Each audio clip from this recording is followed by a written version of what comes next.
मार्गशीर्ष मास का समय था और उस समय आद्रा नक्षत्र था। इसीलिए आद्रा नक्षत्र के स्वामी भगवान रुद्र बताए गए हैं।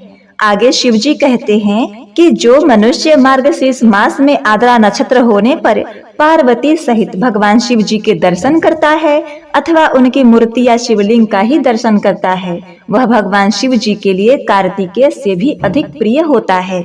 इसीलिए केवल आपको दर्शन करके प्रणाम कर लेना है। इतना मात्र भी यदि आप कर लेते हैं तो भगवान शिव जी कहते हैं कि वो मनुष्य मेरे बेटे से भी प्रिय हो जाता है। कितना सुंदर और दुर्लभ मार्ग भगवान शिव जी ने हमको दिखाया है। इतना तो हम सभी लोग कर सकते हैं कि आज के दिन आद्रा नक्षत्र में भगवान शिव जी की जब भी समय मिले दर्शन अवश्य करें। और यदि आपने इस दिन भगवान शिव जी की पूजा कर ली तो इसका इतना अधिक फल मिलता है कि इसका वर्णन वाणी द्वारा नहीं किया जा सकता।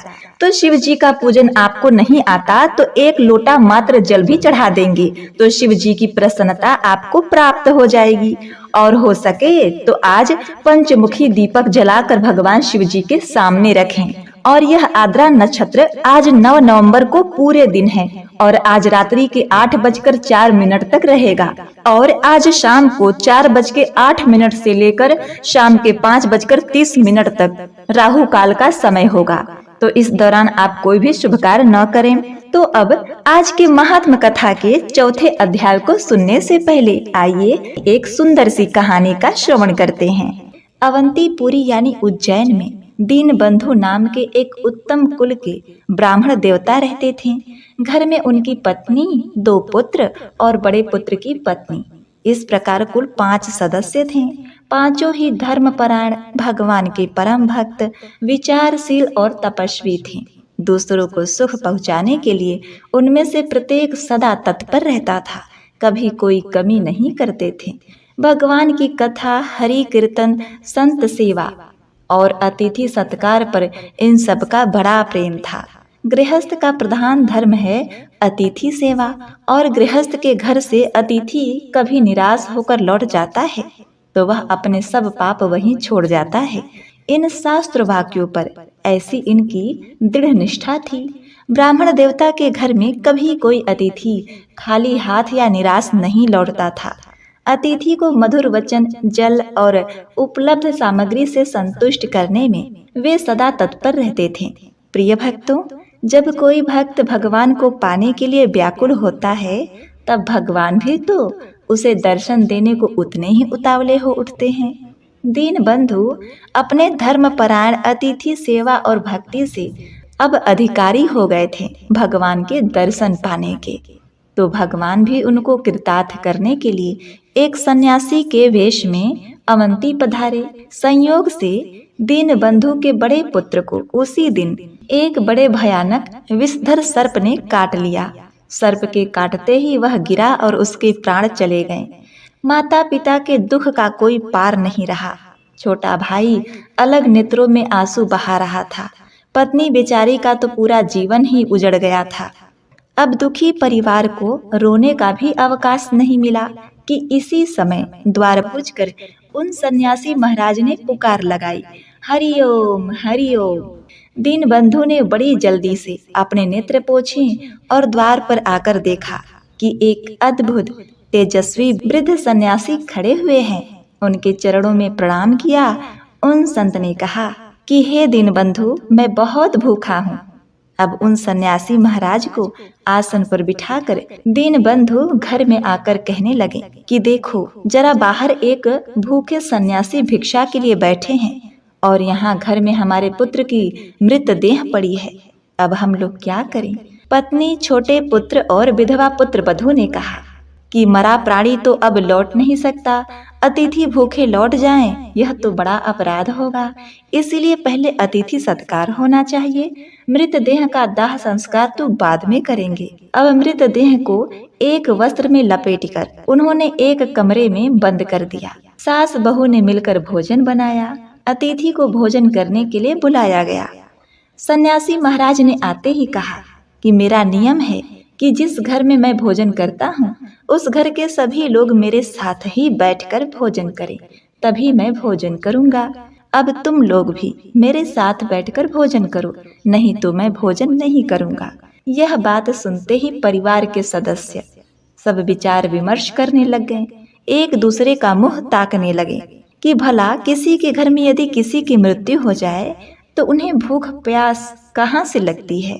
तब सबने सोचा कि भोजन आज नहीं तो कल करना ही होगा, और फिर बिना भोजन के रहा भी तो नहीं जा सकता। आज अतिथि को भूखे लौटाना उचित नहीं होगा। अब 4 थालियां लगाई गई, चारों भोजन करने बैठे। सन्यासी महाराज ने कहा, मैंने तो सुना था कि तुम्हारे 2 पुत्र हैं और तुम्हारे परिवार में कुल 5 व्यक्ति हैं। तुम्हारा एक लड़का कहाँ है? उससे बुलाओ, उसके आने पर ही मैं भोजन करूंगा। सुनते ही दीनबंधु के आंखों में आंसू भर आए। सन्यासी महाराज के बार बार पूछने पर उन्होंने सारी बात सच सच बता दी। सन्यासी महाराज ने स्वयं मृतदेह को बाहर मंगवा कर देखा, फिर थोड़ा बनावटी क्रोध करते हुए बोले, दीनबंधु, तू तो बड़ा निर्दयी है। तुझे ज्ञानी कौन कहता है? पुत्र की लाश घर में पड़ी है और पिता भोजन करने आनंद पूर्वक बैठ जाए। ऐसे पापी निष्ठुर पिता को क्या कहा जाए? तब दीनबंधु ने हाथ जोड़कर नम्रता से कहा, महाराज, आप तो ज्ञानी हैं, आप ही बताइए कि इस संसार में कौन किसका पिता है, कौन किसका पुत्र है। यह तो एक धर्मशाला है, जगह जगह के यात्री आकर ठहरते हैं। कोई कुछ आगे जाता है, कोई कुछ पीछे। सभी को एक न एक दिन इस दुनिया से जाना ही होता है। मेरे पुत्र के जीवन के दिन पूरे हो गए थे, इसीलिए वह चला गया।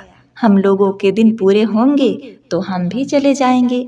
शोक करना व्यर्थ है। और ऐसी स्थिति में व्यवहारिक दृष्टि से हमारा भोजन करने बैठना तो अनुचित था, किंतु आप हमारे अतिथि हैं, इसीलिए आप हमारे लिए साक्षात नारायण है और आपको भूखे लौटा देना हमने अधर्म समझा, इसलिए हम आपके साथ भोजन करने बैठ गए। आप हमें क्षमा करिएगा। सन्यासी जी मन ही मन संतुष्ट हुए और फिर ऊपर से बोले नहीं। तभी वे दीनबंधु की स्त्री से कहने लगे, तू कैसी माता है? पुत्र के लिए तेरे मन में बिल्कुल भी शोक नहीं हुआ? अरे, तेरा हृदय कितना कठोर है। तब दीनबंधु के पत्नी ने नम्रता पूर्वक कहा, प्रभु, आपसे भला मैं क्या कह सकती हूँ। जब तक पुत्र जीवित था तब तक मैं उसे हृदय के टुकड़े के समान प्रेम करती थी, किंतु अब तो यह मेरा कोई नहीं है। जीव से तो किसी का कोई संबंध होता ही नहीं। संबंध होता है शरीर के कारण। शरीर तो नाशवान है, जो जन्मेगा वो अवश्य ही मरेगा। फिर उसके लिए शोक क्यों किया जाए। रात को एक वृक्ष पर बहुत से पक्षी इकट्ठा होते हैं और सवेरा होते ही वे वहां से उड़ जाते हैं। ऐसे ही प्राणी भी संसार में प्रारब्धवश कुछ समय के लिए एकत्रित होते हैं और यहाँ का संबंध तो एक माया का ही खेल है। अब सन्यासी जी ने दीनबंधु के छोटे पुत्र से कहा, दरअसल वे सभी की भक्ति, सभी के कर्म को जानना चाहते थे। उन्होंने अब छोटे पुत्र से कहा, क्यों रे, तुम्हारे मन में तो बड़ी कुभावना जान पड़ती है। बड़े भाई के मरने पर भी तुझे बिल्कुल शोक नहीं हुआ। संसार में सभी स्वार्थ के सगे हैं। अरे, तू तो निर्दयी, मूर्ख और पापी जान पड़ता है। तब उस बालक ने हाथ जोड़कर कहा, स्वामी, मैं छोटा बच्चा, भला आपको क्या उत्तर दे सकता हूँ। आप चाहें तो दोष मुझ पर लगाएं, पर आप क्या बता सकते हैं कि इस संसार में सच्चा संबंध किसका है। पता नहीं कितनी बार, कितने जन्मों में कौन किसका भाई, पुत्र, पिता, मित्र या शत्रु बना होगा।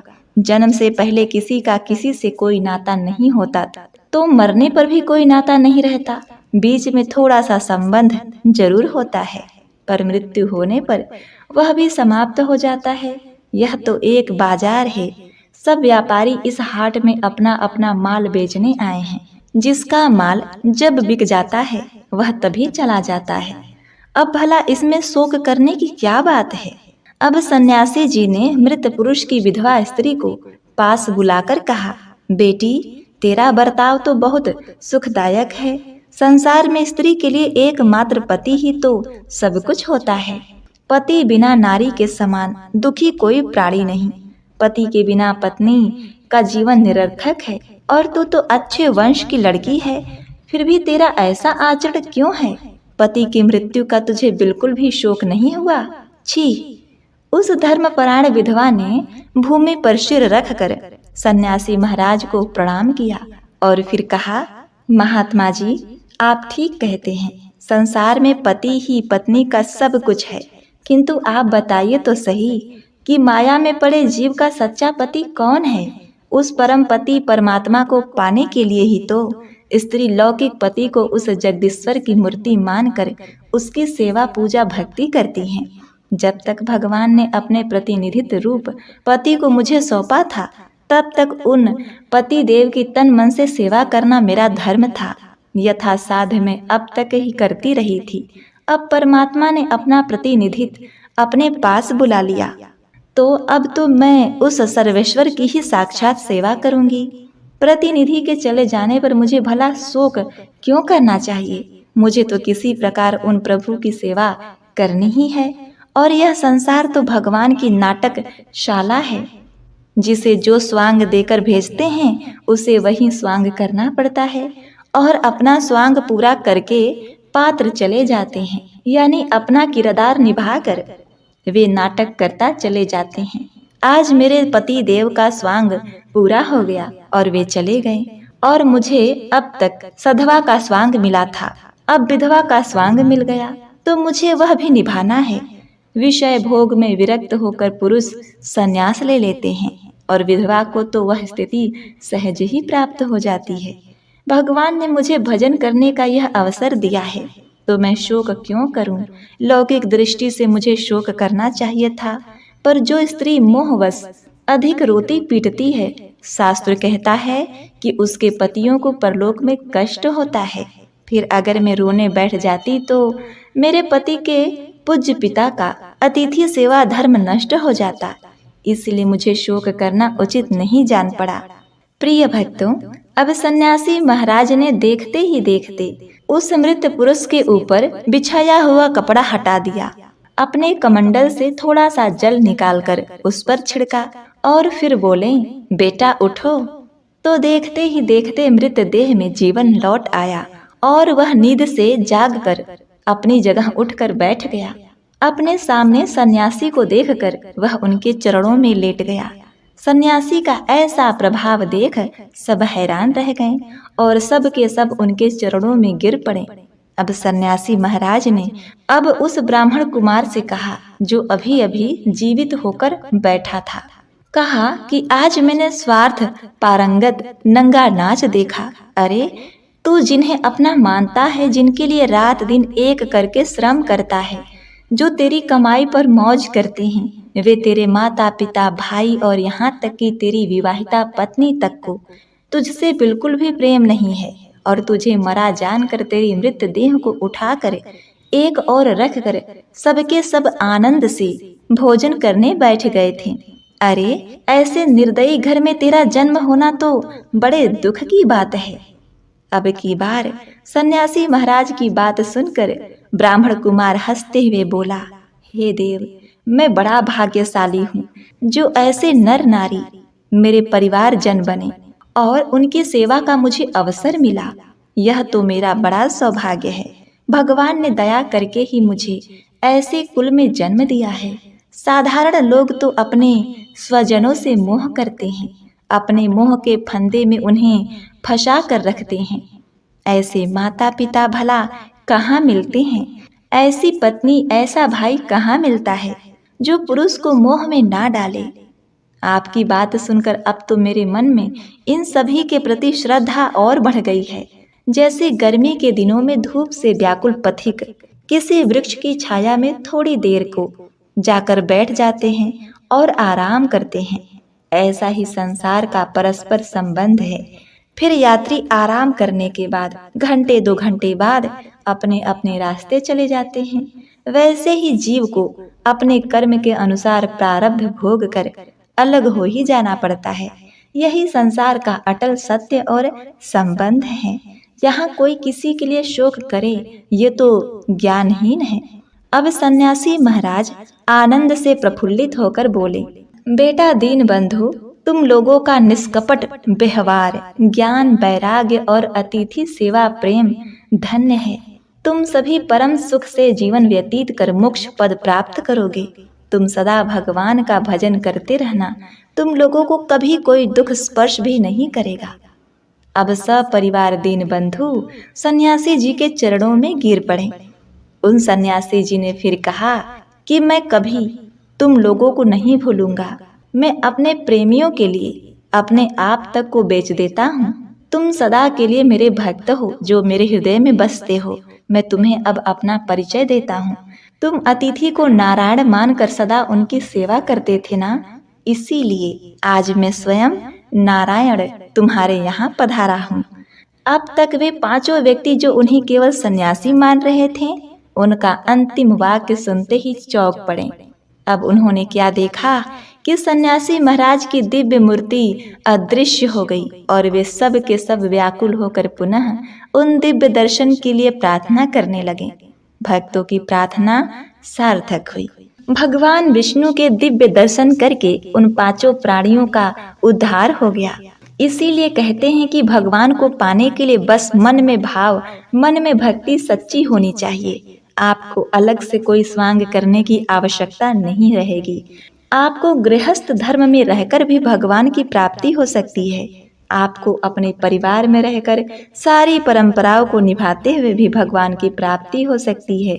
और आप अपनी भक्ति पर अटल हैं तो भगवान कभी न कभी आपको दर्शन देंगे। तो प्रिय भक्तों, यह थी आज की पौराणिक कथा। श्री भगवान कहते हैं, ब्राह्मण काम्पिल्य नगर में वीरबाहु नाम से प्रसिद्ध एक राजा हो गए हैं। वे सत्यवादी, क्रोध पर विजय पाने वाले, ब्रह्म ज्ञानी तथा मेरे भक्त थे। उनका स्वभाव बड़ा दयालु था। वे वैष्णवों के भक्त थे और मेरी कथा सुनने में सदा रुचि रखते थे। दानी, विद्वान, क्षमाशील, पराक्रमी, जितेंद्रिय तथा अपनी ही स्त्री से स्नेह रखने वाले थे। उनकी स्त्री पतिव्रता, परम साध्वी तथा मेरी भक्ति में तत्पर रहने वाली थी। अपनी उस रानी के साथ वे समूची पृथ्वी का पालन करते और मेरे सिवा दूसरे किसी देवता को नहीं जानते थे। एक दिन महामुनि भारद्वाज महात्मा वीरबाहु के घर पधारे। उन्हें देखकर राजा ने विधि पूर्वक अर्घ दे उनका स्वागत सत्कार किया। अपने ही हाथ से उनके लिए आसन बिछाया और बड़ी भक्ति से प्रणाम करके मुनि के आगे खड़े होकर कहा, महर्षि, आज मेरा जन्म सफल हो गया। परमात्मा भगवान विष्णु मुझ पर बहुत प्रसन्न है, जिससे आप जैसे योगी राज ने आज मेरे घर पर पदार्पण किया। आपकी पवित्र दृष्टि पड़ने से आज मैं कोटि कोटि पापों से मुक्त हो गया। भारद्वाज बोले, महाभागा, तुम भगवान विष्णु के भक्त हो। उत्तम प्रजाओं से युक्त यह धरती धन्य है जिसकी तुम रक्षा करते हो। जहाँ का राजा भगवान विष्णु का भक्त न हो, उस राज्य में निवास नहीं करना चाहिए। जंगल और तीर्थ में निवास करना अच्छा है, परंतु वैष्णवहीन राज्य में रहना कदापि श्रेयकर नहीं। जहाँ भगवत राजा इस पृथ्वी का शासन करता है, उस पाप शून्य राज्य को वैकुंठ मानना चाहिए। जैसे मंत्रहीन आहुति, मरे हुए बछड़े वाली गाय का दूध, दशमी विद्या एकादशी, लंबे लंबे केस रखने वाली विधवा तथा स्नान के बिना व्रत, ये सब श्रेष्ठ नहीं माने जाते हैं। उसी प्रकार बिना वैष्णव का राज भी अच्छा नहीं है। मैंने जो तुम्हारी ओर देखा है उससे मेरी दृष्टि सफल हो गई। जो तुम्हारे साथ वार्तालाप करती है वह मेरी वाणी भी आज सफल हो गई। तुम भगवान विष्णु के भजन में तत्पर रहने वाले परम पवित्र राजा हो। मैंने तुम्हारा दर्शन कर लिया। तुम्हारा कल्याण हो, तुम सुखी हो। अब मैं जाऊंगा। इसी समय महारानी कांतिमती ने भी आकर मुनि श्रेष्ठ भारद्वाज को प्रणाम किया। तब मुनि उन्हें आशीर्वाद देते हुए कहा, सुंदरी, तुम सौभाग्यवती और पतिव्रता रहो। सुबह भगवान विष्णु में तुम्हारी अविचल भक्ति हो। तत्पश्चात राजा ने पूछा, मुनि श्रेष्ठ, मैंने पूर्व जन्म में कौन सा पुण्य किया है जिससे मुझे अकंटक राज्य, गुणवान पुत्र, मुझ में मन लगाने वाली परम सुंदरी एवं भगवत भक्त पत्नी आदि की प्राप्ति हुई। मुनि, मैं कौन था और मेरी यह स्त्री कौन थी? भारद्वाज ने कहा, राजन, तुम पूर्व जन्म में जीव हिंसा परायण शूद्र थे। नास्तिक, दुराचारी, परस्त्रीगामी, कृतज्ञ, उदंड और सदाचार शून्य थे। परंतु तुम्हारी जो स्त्री है, यह पूर्व जन्म में भी तुम्हारी ही पत्नी थी। इसके लिए मन, वाणी और क्रिया द्वारा सेवन करने योग्य तुम्हारे सिवा दूसरा कोई नहीं था। यह पतिव्रता नारी निरंतर तुम्हारी ही सेवा में रहती थी। तुम पाप कर्मी थे, इसीलिए मित्रों ने तुम्हारा साथ छोड़ा, भाई बंधुओं ने तुम्हें त्याग दिया। तुम्हारे पूर्वजों ने जो धन संचित कर रखा था वह सब नष्ट हो गया। धन नष्ट हो जाने पर भी तुम्हें भोग की अभिलाषा ज्यों की त्यों बनी रही। पूर्व कर्मों के परिणाम से तुम्हारी खेती भी चौपट हो गई। उसी सदमे में सबने तुम्हें छोड़ दिया, परंतु इस साध्वी स्त्री ने प्रतिदिन शीर्णकाय होती हुई भी तुम्हें नहीं छोड़ा। सब ओर से विफल मनोरथ होकर तुम निर्जन वन में चले गए और वहां अनेक प्रकार के जीवों को मारकर अपना पोषण करने लगे। इस प्रकार रहते हुए तुम्हें बहुत वर्ष बीत गए। एक दिन की बात है, एक महामुनि राह भूलकर उधर आ निकले। वे श्रेष्ठ ब्राह्मण थे और उनका नाम देव शर्मा था। उन्हें दिशा का भी ज्ञान नहीं रह गया था। वे भूख और प्यास से अत्यंत पीड़ित होकर दोपहर के समय वन में गिर पड़े। उस दुख से पीड़ित ब्राह्मण को देखकर तुम्हारे मन में दया आ गई। वे बूढ़े थे और तुमसे अपरिचित भी थे, तो भी तुमने उनका हाथ पकड़कर उठाया और कहा, महर्षि तुम कृपा कर मेरे आश्रम पर चलो। वहाँ जल से भरा हुआ सरोवर है जो कमलों के समुदाय से सदा सुशोभित रहता है। वह आश्रम सुंदर फल फूलों वाले मनोहर वृक्षों से घिरा हुआ है। वहाँ ठंडे जल में स्नान करके नित्य कर्म करो, उसके बाद फल खाओ और शीतल जल पियो। ब्राह्मण को कुछ चेत हुआ और वे उस शूद्र का हाथ पकड़कर जलाशय के समीप गए। वहां सरोवर के तट पर वृक्ष की छाया में बैठे। फिर विधि पूर्वक स्नान करके देवताओं और पितरों का तर्पण करने के पश्चात भगवान विष्णु की पूजा की और शीतल जल पिया। वृक्ष के नीचे आकर जब वे विश्राम करने लगे, तब उस शूद्र ने अपनी स्त्री के साथ आकर मुनि को साष्टांग प्रणाम किया और बड़ी भक्ति से कहा, महर्षि आप हमारे अतिथि हैं और हम दोनों का उद्धार करने के लिए यहाँ पधारे हैं। आपके दर्शन मात्र से हमारे सब पापों का नाश हो गया। यह कहकर उसने अपनी स्त्री से कहा, प्रिय इस ब्राह्मण देवता के लिए तुम स्वादिष्ट कोमल सरस पके हुए तथा प्रिय लगने वाले फल अर्पण करो। ब्राह्मण बोले, बेटा मैं तुम्हें नहीं जानता, पहले तुम अपनी जाति और कुल का परिचय दो, क्योंकि बिना जाने हुए ब्राह्मण के यहाँ भी भोजन नहीं करना चाहिए। शूद्र ने कहा, द्विज श्रेष्ठ मैं शूद्र हूँ, मेरे दुष्ट बंधुओं ने मुझे त्याग दिया है। वे दोनों इस प्रकार बात कर रहे थे, इतने में ही शूद्र की पत्नी ने ब्राह्मण के आगे फल परोस दिए। ब्राह्मण ने उस फल का भोजन किया और ठंडा जल पीकर उनका चित्त बहुत प्रसन्न हुआ। वहां सुख पाकर उन्होंने वृक्ष के नीचे विश्राम किया। शूद्र ने भी घर में जाकर अपनी पत्नी के साथ भोजन किया और फिर ब्राह्मण के समीप आकर उन्हें प्रणाम किया। हरे कृष्णा। आज के महात्म में बस इतना ही। इसके आगे का महात्म अब आप कल के वीडियो में श्रवण करिएगा। पुराने समय में सिलाद नाम के ब्रह्मचारी ऋषि थे। सिलाद मुनि ने विवाह नहीं किया था और वे आजीवन अपने भोलेनाथ महादेव की पूजा पाठ में लीन ही रहना चाहते थे।